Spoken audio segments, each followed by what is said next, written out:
ای هارون، ای هارون، ای دیوانه، که عقلی تو می درآید؟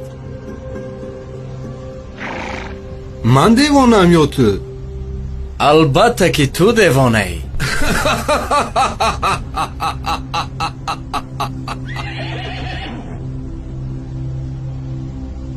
عاقل بودنت را چگونه اثبات میکنی؟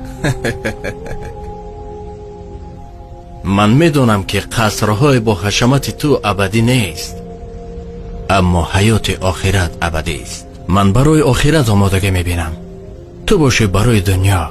قصرها بنیاد داری و دنیای خود را آباد میسازی و آخرتت را خراب.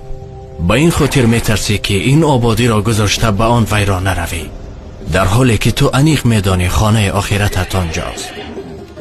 هارون، اکنون به من گوی که دیوانه است. به خدا قسم که راست میگویی.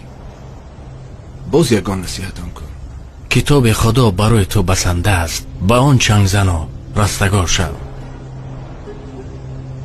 یگان احتیاج داری که اون را برآورده کنم؟ بله، 3 خواهش دارم. اگر تو آنها را برایم اجرا کنی، از تو سپاسگزار خواهم شد. بگو. عمرم را دراز کن. من نمیتوانم. مرا از چنگ عزراییل نجات ده. این از دستی من نمی آید.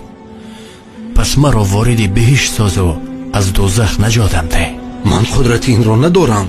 این طور که باشد تو غلام هستی نه شاه، و من از غلامان حاجت نمیپرسم.